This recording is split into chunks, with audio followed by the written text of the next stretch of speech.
Why Jeff Bezos walked away from a career most people would kill for New York City.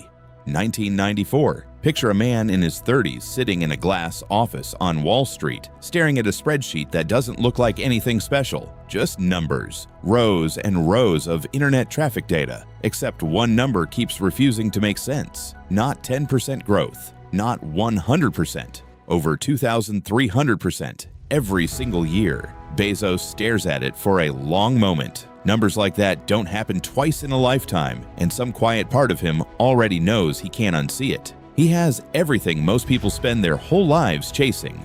A senior role at D.E. Shaw, one of the most secretive and successful investment firms on Wall Street. A six-figure salary, a boss who believes he could one day run the place, and he's about to throw it all away to sell books out of a garage. The walk, he tells his boss, David Shaw, first. Not in an email, in person. They step outside into Central Park, 2 hours of walking, mostly in silence, while Bezos lays out an idea that sounds, on paper, almost embarrassing.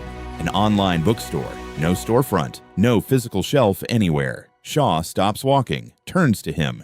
He tells Bezos the idea is genuinely good. Just better suited, he says, for someone who doesn't already have a good job. It's the kind of sentence that would end most people's ambition on the spot.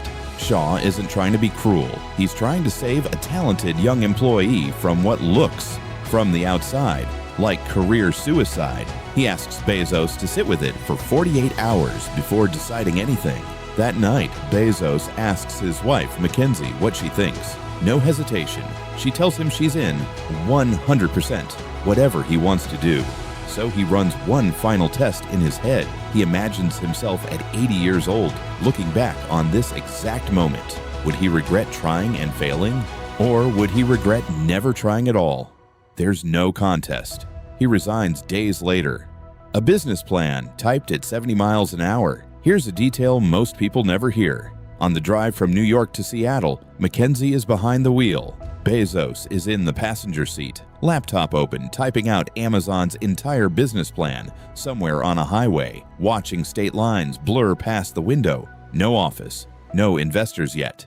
Just two people, one car, and an idea that sounds, to almost everyone who hears it, slightly insane. Why books? Not because Bezos loved reading more than anything else. Books solved a specific, almost boring logistical problem. Millions of titles existed, more than any physical store could ever stock. Customers already knew the exact title they wanted before they searched. And books were cheap, light, and simple to ship. In July 1995, the very first sale happens. Not a bestseller, a dense, niche textbook on artificial intelligence and cognitive science. Nobody on the team even remembers celebrating it that much. But within 30 days, strangers in all 50 states and 45 countries have bought books from a company that doesn't have a single store.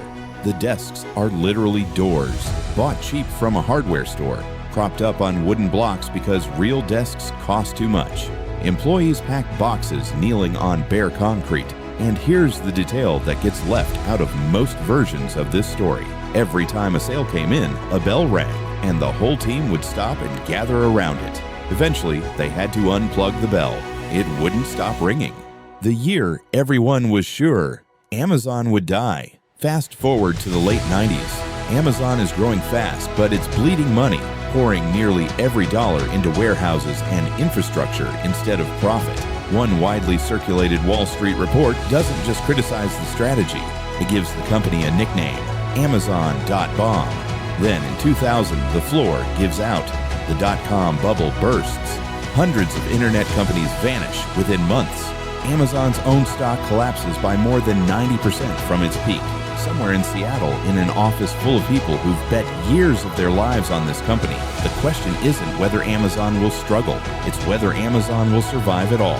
Bezos later admitted years afterward that even he privately gave the company only a 30% chance of making it. Not because he was certain, because he'd decided the odds didn't need to be good, they just needed to be worth the attempt. The side project nobody took seriously. By 2006, Amazon's engineers had quietly built something almost by accident. A massive, efficient computing system originally meant only to run Amazon's own website. Someone on the team asked an odd question. What if other companies paid to use that same infrastructure instead of building their own from nothing? Almost nobody inside the company treated it as a real business at the time. Today, that side project, Amazon Web Services, quietly powers huge parts of the modern internet, from Netflix to government agencies, and for years has generated more profit than Amazon's entire retail empire combined. Beyond Earth, most founders would stop there. Bezos didn't. As a teenager, he reportedly used his high school valedictorian speech to talk about humanity colonizing space. Decades later, that childhood fascination became Blue Origin, a company built to push people past Earth's orbit entirely. The ending,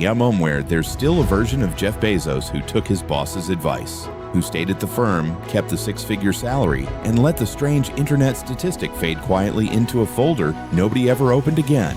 He would have been fine, comfortable even, but he chose the other version of his life, the one where a boss's warning, a market crash, and a mocking nickname were never the end of the story. Only the parts he had to walk through to get to the rest of it, because the biggest opportunities almost never look obvious in the moment you first see them.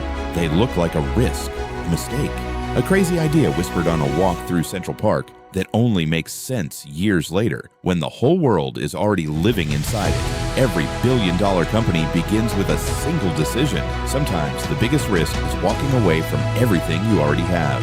If you enjoyed this story, don't forget to like, subscribe, and hit the bell icon for more untold business stories from the world's biggest brains. Until next time, keep questioning what everyone else accepts